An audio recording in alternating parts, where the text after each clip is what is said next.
é a principal queixa das mulheres, né, relacionadas à sexualidade que chegam no teu consultório? Assim, a principal ou uma das, pelo menos?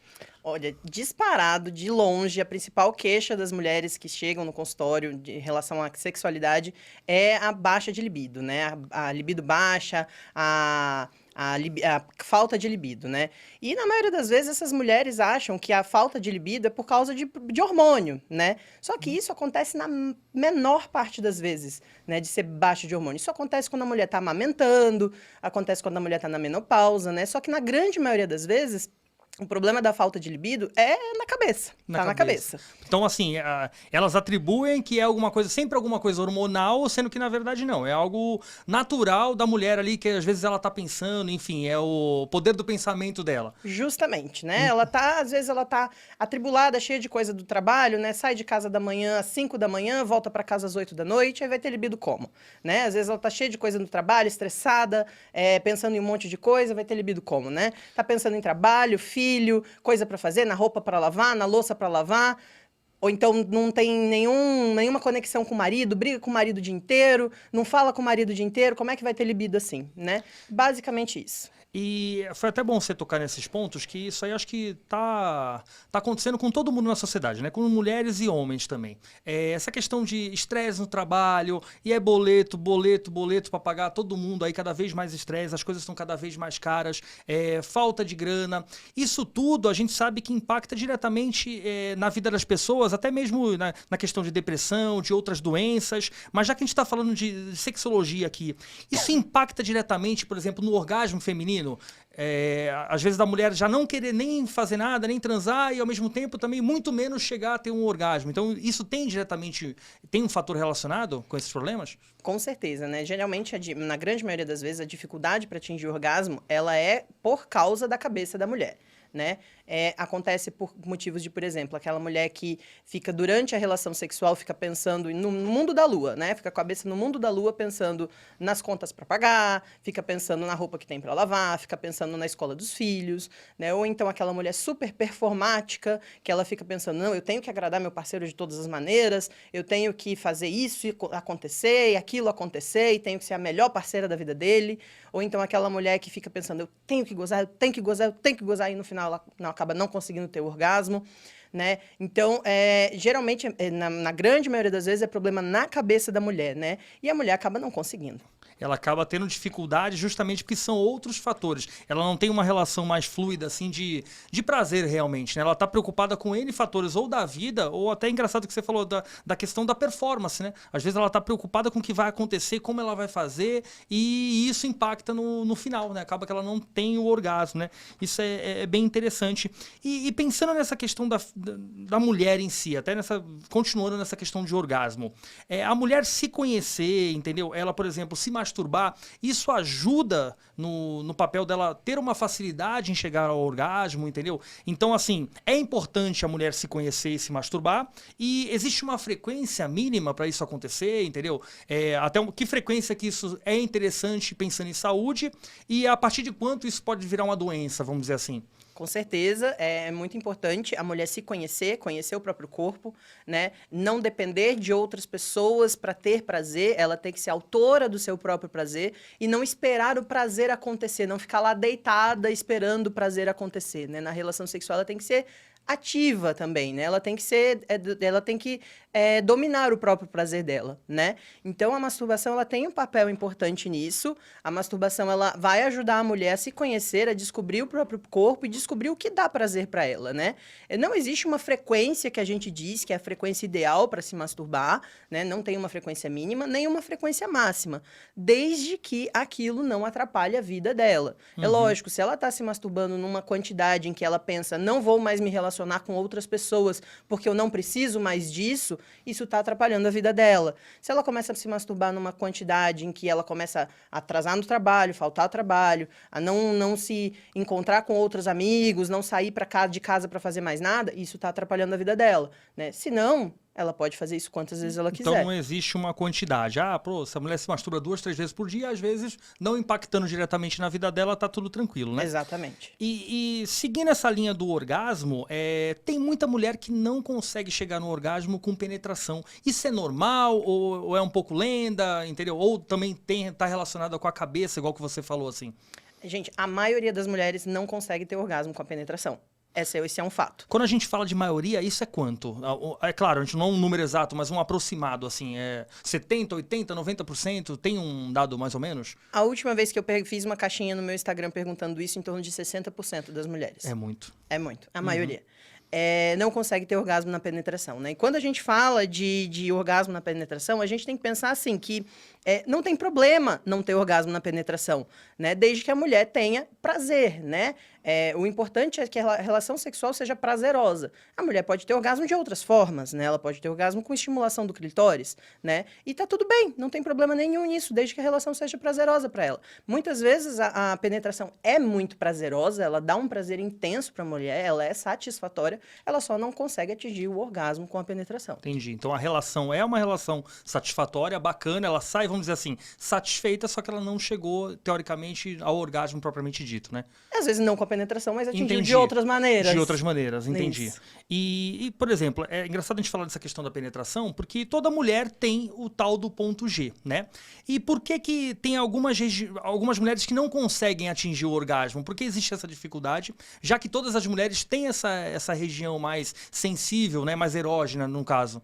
Tá, vamos lá. O que é o ponto G? Isso. Né? O clitóris, pra gente falar de ponto G, a gente tem que falar de clitóris. Sim. O clitóris, ele não é só aquela bolinha que fica do lado de fora da vulva, né? O clitóris é muito maior do que isso, né? O clitóris, o ponto G, na verdade, ele é uma projeção do que a gente chama de glande do clitóris, né? A glande do clitóris é aquela bolinha que a gente vê do lado de fora da vulva, né? Mas o corpo do clitóris, ele é além disso. E a glande do clitóris, ela é correspondente à glande do pênis. Entendi. E assim como a glande do pênis, a glande do clitóris é a parte mais sensível, né? O ponto G, ele é a projeção da glande do clitóris na parede anterior da vagina. Então, quando você estimula o ponto G, que é a parede anterior da vagina, você está estimulando a glande do clitóris, só que indiretamente. É como se estivesse massageando a glande do pênis pela roupa.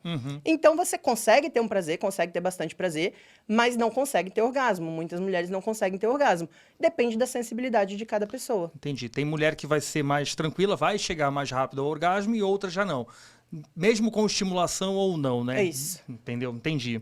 Perfeito. E pensando nessa questão de orgasmo, vamos falar assim, popularmente também, né? Então vamos lá, estamos falando da mulher que goza aqui agora, beleza. Toda mulher, ela, por exemplo, pode ejacular igual um homem? Ou às vezes aquela ejaculação que a gente vê nas mulheres sei lá, fluidos, é o quê? Xixi ou não? Ou é algum tipo de masturbação, de ejaculação de verdade, como a masculina? A ejaculação existe, sim. Existe. A ejaculação feminina existe. Não é xixi, tá? É uma coisa que existe. Nem toda mulher consegue ejacular. Então, tudo é normal. É normal ejacular. É normal não ejacular também. Mas o que é ejaculação feminina, né? Quando a mulher tem um orgasmo muito intenso, os músculos da região perineal, né, que envolvem a vagina, envolvem lá as glândulas da vagina, eles se contraem, né? Então, essas glândulas que produzem a secreção vaginal, a secreção de lubrificação vaginal, elas se contraem e elas expulsam em jato essa secreção. Isso é a ejaculação feminina. Entendi. Então, na verdade, são líquidos de secreção da vagina normal, né? É isso. Eu, na minha cabeça de leigo, eu achava como se fosse assim, sei lá, às vezes pela contração, não sei se tá apertando a bexiga, alguma coisa assim. Então eu pensei, será que isso é xixi? Entendeu? Então é muito interessante. Então é questão dos líquidos vaginais mesmo, né? Exatamente. E seguindo na linha da mulher, tem muita moça que reclama de dor na relação.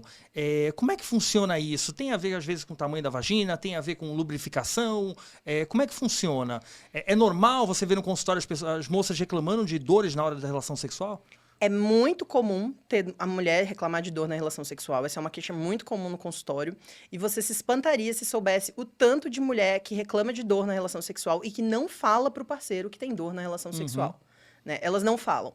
Né? Só que, assim, em alguns casos, poucos casos, a dor é por questão física. Por exemplo, uma endometriose, uma atrofia da menopausa, né, uma atrofia da amamentação. Esses são poucos casos, né? Mas a grande maior parte dos casos é por causa de questão da cabeça também. Da cabeça. Mas você apontou alguns pontos que, vamos dizer assim, é como se fossem doenças. Quer dizer, ou seja, todo momento, quando a mulher estiver sentindo dor na relação sexual, então ela tem que procurar um ginecologista, que pode estar sendo algum fator físico realmente, né? Não só psicológico. Tem isso. Então, sentiu dor na hora da relação, a mulher deve procurar um ginecologista. Com certeza, sentiu dor na relação sexual, tem que procurar uma ginecologista. Até porque hoje ela tem uma questão física que pode no futuro gerar uma questão psicológica. Porque o que acontece? Uma mulher que sente dor na relação sexual, ela entra no que a gente chama de ciclo vicioso da dor. Né? Hoje, ela está sentindo uma dor por uma questão física, por exemplo, ou então por uma questão psicológica, por qualquer motivo que seja, ela sentiu dor na relação sexual. Só que aí essa dor ela entra numa questão de um medo, de uma ansiedade, porque quem tem dor tem medo de sentir dor de novo. Sim. Né? Ela entra no medo, numa ansiedade de sentir dor de novo. E pensa, quando a gente está estressado, tenso, nervoso, ansioso, pensa você fica todo duro aqui nas costas, Sim. né? Todo tenso na musculatura das costas, do pescoço, aquela musculatura toda se contrai. A gente fica cheio de nódulo de tensão. Sim. Com a musculatura perineal é a mesma coisa, né? A musculatura perineal se contrai, fica toda dura, fica toda tensa. A mulher não consegue se lubrificar. Então, para entrar o pênis ali, vai ser mais difícil ainda. E vai dificultar ainda mais a relação sexual e vai aumentar mais ainda a dor, o que vai reforçar a ideia que ela tem de que a relação sexual é uma experiência dolorosa. Entendi. E vai piorar ainda mais a dor dela. E até seguindo essa linha da dor, por exemplo, tem muita moça que às vezes, vamos dizer assim, principalmente moças casadas, elas acabam fugindo um pouco da relação. Será que tem a ver com essa dor? Então, por exemplo, assim, de às vezes sentirem dor, né? O estresse da vida contraiu, a vagina não está lubrificando direito, então ela está sentindo dor, então isso pode ser, às vezes, pode acontecer com um casal, pessoas casadas há mais tempo, porque a gente tem essa ideia mesmo, a gente vê muitas pessoas falando na internet e tudo, as pessoas casadas transam menos, entendeu? Tem uma frequência menor, pode ser relacionada a essa dor e depois acaba virando uma dor psicológica? Pode, mas a questão do sexo no casamento ser menos frequente tem vários fatores, é multifatorial, na verdade. A questão do sexo ser menos frequente no casamento é porque no casamento a mulher deixa de ter o prazer que a gente chama de desejo sexual espontâneo, né? Que é aquele desejo, aquele fogo, aquela vontade de ter relação o tempo todo. Isso só dura 8 meses, um ano, 2 anos, dos primeiros 2 anos de relação, né, de relacionamento. E ela passa a ter um desejo sexual responsivo, que é aquele desejo sexual que só acontece depois que começa a ter a relação, né? Quando ela tem um desejo de ter intimidade com o parceiro vem, ela gosta daquele parceiro, ele vem, ela cede as investidas do parceiro, porque ela quer ter uma intimidade com ele, o desejo sexual só vem depois disso, né? Porque a paixão, aquele fogo, aquele mistério, cede espaço para uma coisa mais íntima, para uma coisa mais de relacionamento de cumplicidade. Já né? virou o amor, teoricamente. Virou o amor. Transformamos da paixão para o amor. Exato. Entendi. E isso não tem para a mulher tem o estímulo sexual da mulher é diferente do estímulo sexual do homem. Né? O homem é mais visual, ele só precisa ver a mulher pelada que ele quer ter relação com ela, né? A mulher não, a mulher precisa se sentir querida, desejada, amada, e muitas vezes isso se perde no casamento, né? Muitas vezes no casamento isso a pessoa está acostumada a ver um ao outro todo dia, de pijama, roupa rasgada, roupa velha, e acaba um pouco o encanto, né? Então, isso é um dos motivos principais para o sexo no casamento diminuir tanto. E às vezes junta com aquilo tudo que a gente falou, né? De problemas, trabalho, boletos. Então, às vezes, os dois chegam em casa do trabalho estressados, vão discutir, então, qual é a motivação que eles têm de terem uma relação e um dia a dia, uma noite saudável, vamos dizer assim, né? Acaba não dando espaço para isso, né?